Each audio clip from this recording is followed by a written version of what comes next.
ruim aí para o bolsominion Tarcísio de Freitas, hein? Que, olha, muita gente até esqueceu que ele é bolsominion, né? Porque a imprensa tenta passar um verniz nele de moderado. A imprensa nunca cita que ele era o ministro do Bolsonaro, né? Mas tá bom. O Tarcísio de Freitas cometeu crime eleitoral, nem vou aqui citar novamente tudo que ele fez no dia da eleição, do segundo turno da eleição. O Tarcísio, ele estava certo de que nada iria acontecer. Logo depois dele cometer crime eleitoral, dele falar que a polícia tinha descoberto que o PCC estava indicando voto no Boulos, enfim, abuso do poder político, o Tarcísio de Freitas deu uma entrevista no mesmo dia à noite, pegou mal, na Globo, e aí a jornalista Eliane Cantanhede falou que faltou para o Tarcísio de Freitas malícia, que ele foi ingênuo demais. Eu falo que foi exatamente o oposto, ele teve malícia demais e ele foi o oposto de ingênuo, de inocente. Ele foi ali extremamente mal intencionado, mas a Globo tentou passar um verniz ali e a imprensa, que até o criticou no mesmo dia, vários aliados dele o criticaram, principalmente nos bastidores, a imprensa passou depois a tentar colocar um verniz. Eis que o presidente do Tribunal Regional Eleitoral de São Paulo dá uma declaração dizendo que, olha, isso aí que aconteceu com o Tarcísio, esse processo pode causar inelegibilidade dele, viu? Isso aí é passível de inelegibilidade. Presidente do TRE. Lembremos, o Tarcísio é governador, isso foi na eleição para prefeito de São Paulo, o processo vai antes para o TRE, que é o Tribunal Regional Eleitoral, aí de São Paulo. Depois do TRE, o processo vai para o TSE, que é o Tribunal Superior Eleitoral. No TRE, tem ali uma incógnita sobre se há maioria para condenar o Tarcísio ou não. Porém, o que está colocando pânico nele é que no TSE já tem maioria para condenar o Tarcísio. A única coisa que o Tarcísio está um pouquinho mais tranquilo no TSE é que a relatoria do processo está com o Cássio Nunes, e o Cássio Nunes deve tentar aí atrasar esse processo caso ele veja que o Tarcísio vai mesmo ser condenado. Mas, fora isso, tem um outro problema. Também vai começar uma investigação criminal contra o Tarcísio, porque ele não apenas cometeu crime eleitoral, ele também cometeu crimes que estão no Código Penal. E aí foge completamente da alçada do Cássio Nunes. E a investigação criminal pode turbinar a investigação eleitoral. Então, mesmo se o Cássio Nunes tentar aliviar para o Tarcísio, ele vai ter um problema. Outra coisa aí que a imprensa não falou muito, mas que a colunista ali, bolsonarista do Globo, falou faz mais ou menos umas 3 semanas, e que veio a se confirmar aí nos últimos dias, é que o Tarcísio não tem mais uma interlocução com o Alexandre de Moraes, como ele gostava de bradar os 4 ventos que tinham. Há relações na política que são relações promíscuas. A pessoa só tem relação com a outra querendo alguma coisinha em troca. Senão, não teria. E essa era a relação do Tarcísio com o Alexandre de Moraes. O Tarcísio queria ali influenciar decisões do Alexandre de Moraes. Eis que, em agosto, quando o Alexandre baniu o Twitter, o Tarcísio usou da sua influência para ligar para o Alexandre de Moraes para dizer que, olha, desbane o Twitter do Elon Musk, vamos fazer aqui de uma outra maneira e tal. E o Alexandre de Moraes não quis nem escutar a ideia do Tarcísio. Depois disso, nunca mais atendeu os telefonemas dele.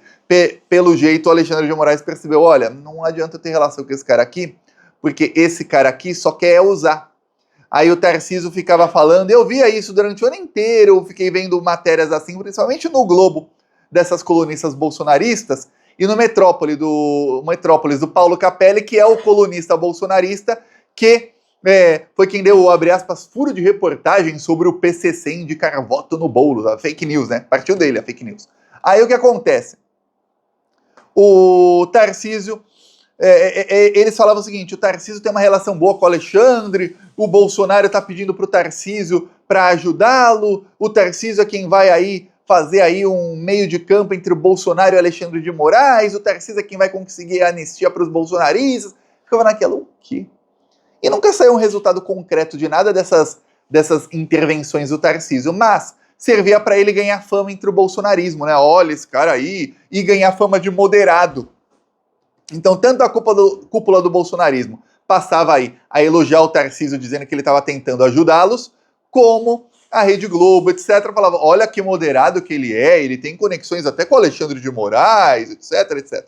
Pois bem, aí na eleição ele mostrou que ele é um fascista mesmo, apesar da Globo tentar colocar um verniz ali na cara dele, tá ruim, tá bem ruim a situação aí do Tarcísio pro presidente do TRE, falar em inelegibilidade ficou ruim. Aí saiu matéria aí no Metrópolis dizendo que o Tarcísio já ligou para 2 ministros do TSE para perguntar, pô, será que eu vou ficar inelegível? Pô, o que vai acontecer? Ou seja, você tem aí o cara que é investigado ligando para os juízes que vão julgá-lo para implorar para não ser condenado. Pior, esse cara é governador de São Paulo. Alguém tem dúvida de que ele vai oferecer todo tipo de favores a esses ministros? Ou seja, ele vai tentar comprar a sua inocência? Alguém tem dúvida?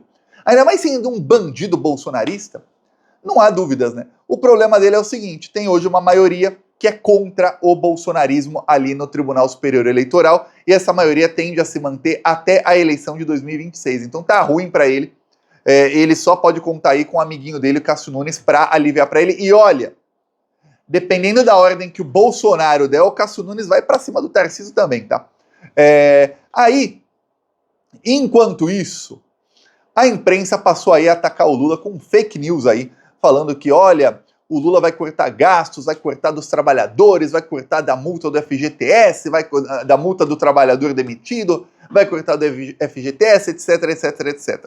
No meio disso, um ministro que eu vou falar um traidor de marca maior, que é o Carlos Lupe, presidente presidente nacional do PDT, ele era presidente, aí ele saiu para virar ministro do Lula e deixou lá um poste como presidente do PDT. Ele disse que, olha, se cortar na minha pasta, eu saio do governo. Lembremos, o cirismo. O cirismo representa 2% dos votos? Tá, mas eles fazem um barulho grande na rede social. O cirismo se uniu à esquerda antipetista, com canais grandes aí de esquerda, para começar a falar que, abre aspas, o Lula é neoliberal, abre aspas, o Lula está cortando dos pobres, abre aspas, essa política do Lula é pior do que o Fernando Henrique Cardoso fez, e tudo mais. Não vem aí que o mercado financeiro está com um facão no pescoço do Lula. Essa semana, o mercado financeiro impôs aí mais 40 a 45 bilhões de gastos para o governo federal, que foi aí o aumento em 0,5%, foi maior do que 0,25%, em 0,5% da taxa de juros. Mais do que isso, o Banco Central ainda diz que a taxa de juros pode chegar a 14%, ou seja, vão impor aí mais 200 bilhões por ano, vai chegar a mais de 1 trilhão por ano, que o governo Lula vai ter que pagar de taxa de juros para banqueiro vagabundo. 1 trilhão por ano. Isso se o Lula não cortar 25 bilhões de gastos, mas tem que ser gasto social, ou seja, ou o Lula se ferrar na sua base e começa a receber crítica da esquerda, e aí até gente bem famosa de esquerda que sabe, esse pessoal de esquerda que tá mentindo, eles sabem das dificuldades do Lula, que o Lula não tem maioria, que o mercado financeiro tá com facão aqui, que o mercado financeiro aumenta o dólar, que isso, tem gente aí que até do mercado financeiro sabe disso de verde, amarelo, azul e branco, mas sabe disso de core e salteado, como é que funcionam as coisas, mas desinformam de propósito. Sabem que o Banco Central não tá intervindo na política monetária, sabem que quando o Campos Neto fala que ele não vai interferir na alta do dólar, fica muito mais barato para o mercado financeiro manipular a cotação da moeda, mas muito, muito, muito barato, inclusive eles lucram fazendo isso. Sabem disso, mas não falam. É melhor criticar o Lula. Essa é a estratégia deles. Eu não sei o motivo. Ainda não sabemos. Em algum momento as máscaras caem, a gente fica sabendo. E aí o que acontece? O Lula veio à tona. O Lula falou, quer saber? Finalmente o Lula começou a falar, viu? Eu tô defendendo aí, faz tempo, que o Lula tem que ser... A gente fala tanto da comunicação do governo, eu critico aqui o Paulo Pimenta, já critiquei aí gente da comunicação do PT e tudo mais, só que tem uma coisa, que isso é em todos os governos. O maior marqueteiro do governo tem que ser o representante, que é o presidente da República. Ele é o grande marqueteiro do governo. Obviamente, tem muita coisa que tem que melhorar na comunicação? Tem. Mas o grande marqueteiro tem que ser o Lula. Quem tem que falar das dificuldades é o Lula. Porque quando eu falo, olha, 100 mil pessoas vão ver aqui, mais 200 mil no Instagram, mais não sei quantas na outra rede e tal, se viralizar no WhatsApp, aí talvez chegue a 1 milhão de pessoas vejam isso, 2 que seja, tá. Quando o Lula fala, são 20, 30, 40, 50, 60 milhões de pessoas que vão ver, que é o presidente da República falando. A Gleisi é presidenta do PT, Tudo que ela fala vira matéria aqui e acolá, porque ela é presidenta do maior partido, que é o partido que está no poder hoje. Mesmo assim, o alcance dela é 100 vezes menor que o do Lula. Ninguém, nem ministro, nem político tem um alcance parecido com o do presidente da República, porque o que ele fala vira manchete. Mesmo que as manchetes muitas vezes distorçam as falas dele, e a imprensa é especialista nisso, quando ele começa a falar 1, 2, 3, 4, 5, 10 vezes, as pessoas começam a entender a fala dele. Porque não dá para você distorcer a mesma fala 10, 15 vezes. E aí o Lula começou a falar. Finalmente, Lula começou a falar. O vídeo aqui de ontem, do Lula, entrevista ao UOL, que ainda não foi ao ar, hein? O Lula chega e fala sobre os cortes de gasto, que ele está sendo aí alvo de fake news. Fala do Lula aí. Muito sério com o governo, porque eu conheço bem o discurso do mercado. Conheço a grana especulativa do mercado. E eu, às vezes, acho que o mercado age com uma certa hipocrisia, sabe, com uma contribuição muito grande da imprensa brasileira para tentar criar confusão na cabeça da sociedade. Acontece que nós não podemos mais jogar, toda vez que você tem que cortar alguma coisa, em cima do ombro das pessoas mais necessitadas. Nós temos que analisar, eu quero saber o seguinte, se eu fizer um corte de gasto para diminuir a capacidade de investimento do orçamento, a pergunta que eu faço é o seguinte, o Congresso vai aceitar reduzir as emendas de deputados e senadores para contribuir com o ajuste fiscal que eu vou fazer? Porque não é só tirar do orçamento do governo. Eu tenho que tirar. Os empresários que vivem de subsídio do governo vão aceitar abrir mão um pouco de subsídio para a gente poder equilibrar a economia brasileira? Vamos aceitar? Eu não sei se vamos aceitar. Ou seja, é muito fácil falar, nossa, vamos... O mercado financeiro e a imprensa, a Globo fez editorial. Editorial é opinião do jornal, opinião deles, do grupo, não é opinião de algum jornalista, não. A diferença de uma coluna, você vê lá, a coluna do Noblar, no Metrópolis, coluna de sei lá quem, ali é a opinião do cara. Agora, editorial é a opinião do veículo, dos donos do veículo. A Globo fez editorial dizendo que o Lula tem que cortar do BPC e da aposentadoria e desvinculá-los ao salário mínimo. Editorial da Globo. A Globo não fez nenhum editorial falando que, olha, o aumento dos juros, além de travar a economia, vão causar um gasto aí de 45 bilhões por ano a mais para o governo. Não, aí não tem problema algum, porque tá dando para os patrocinadores da Globo. Aí você entra lá no site do Globo, no site do G1, você liga a Rede Globo, a Globo News, você vê lá uma propaganda dos bancos. Não vou falar aqui o nome de cada banco, porque aí eles me processam, mas você vê lá uma propaganda de banco, tá cheio aí de quem faz empréstimo e tudo mais, e aí você não fica sabendo que esse pessoal tá pagando 5, 6, 10 vezes acima do valor de mercado aquele espaço publicitário. Mas por que, Thiago, alguém pagaria o espaço publicitário tão mais alto do que o valor de mercado? Se vale 1 milhão por minuto, por que alguém pagaria 10? Sabe por quê? Porque aí eles conseguem fazer com que os noticiários todos deem a mesma opinião. E aí eles omitem que o Banco Central está agora impondo ao Lula já chegou a quase 900 bilhões por ano para pagar juros para banqueiro. Enquanto isso, eles ficam ali falando, não, ó, pra gente é melhor se você cortar gasto de gente pobre. Por quê? Porque aí tem uma esquerda que é financiada por esses mesmos aí, que já está atacando o Lula à esquerda, chamando o Lula de neoliberal. Para o Lula perder ali parte da base dele, da base de apoio dele, que é de esquerda, que muitos vão acreditar nisso aí. Então eles pagam muito anúncio para esses canais crescerem, e aí esses canais começam a atacar o Lula à esquerda, pra mim é xingamento. Neoliberal é xingamento.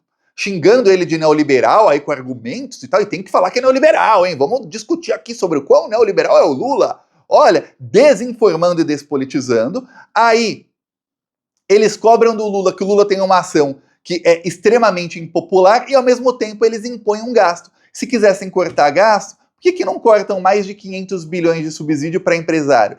Sendo que esses subsídios, não é que, nossa, isso ajuda a gerar emprego. Não, eles embolsam tudo. A gente sabe muito bem disso.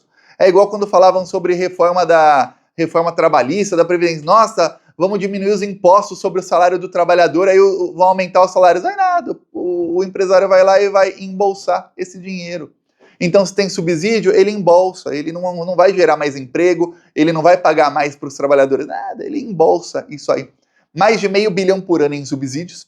A grande maioria foi dada pelo governo Bolsonaro. Quando o Lula tentou tirar lá a desoneração da folha, a Globo fez editorial contra, a imprensa bateu contra.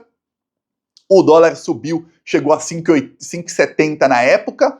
Agora, querem que o Lula corte gastos, porque se não cortar gastos, nossa, 25 bilhões, tem que cortar 25 bilhões. Mas ao mesmo tempo eles impõem 45 bilhões a mais de gastos. E ninguém fala em cortar os juros da dívida. Ninguém fala, aí não, esse gasto não, esse gasto é sagrado. Sagrado, se aumentar, melhor. Lembrando, o Bolsonaro fazia um governo péssimo, sendo que no governo Bolsonaro se pagou, no menor ano, no ano que ele pagou menos, ele pagou 250 bilhões de reais em juros da dívida, e no ano que ele pagou mais, ele pagou 350 bilhões. O Lula tá tirando leite de pedra com 830 bilhões e agora vai chegar a quase 900, e estão aí fazendo terrorismo dizendo que vai chegar a mais de 1 trilhão por ano. É dinheiro meu e seu que vai para esses vagabundos. E aí sabe o que o UOL fala e a Globo faz? Fazem matéria na capa dizendo, olha, quanto que vai render o seu dinheiro no CBD?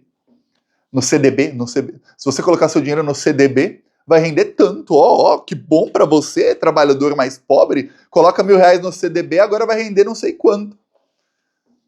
Sendo que os banqueiros colocam rendimentos que rendem muito mais do que CDB ou esses investimentos aí, e o trabalhador que acha, não, mas eu estou colocando aqui, está rendendo dinheirinho para mim. Ele não faz ideia, porque a imprensa omite que se a taxa de juros estivesse menor, realmente o rentismo desse trabalhador aí assalariado seria bem menor, mas o salário dele seria maior, porque a atividade econômica estaria maior, teria mais emprego na praça, ele poderia conseguir um emprego melhor ganhando mais, ou o próprio chefe dele acabar tendo que pagar mais para ele, porque ele teria ofertas de outros lugares, o desemprego diminui, os salários aumentam. Mas não, eles não podem saber, a imprensa não diz.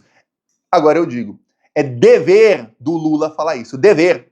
Tiago, você quer ensinar o Lula? Olha, infelizmente o Lula, ele não entrou na era digital, o Lula não tem celular, ele adora falar que não tem celular.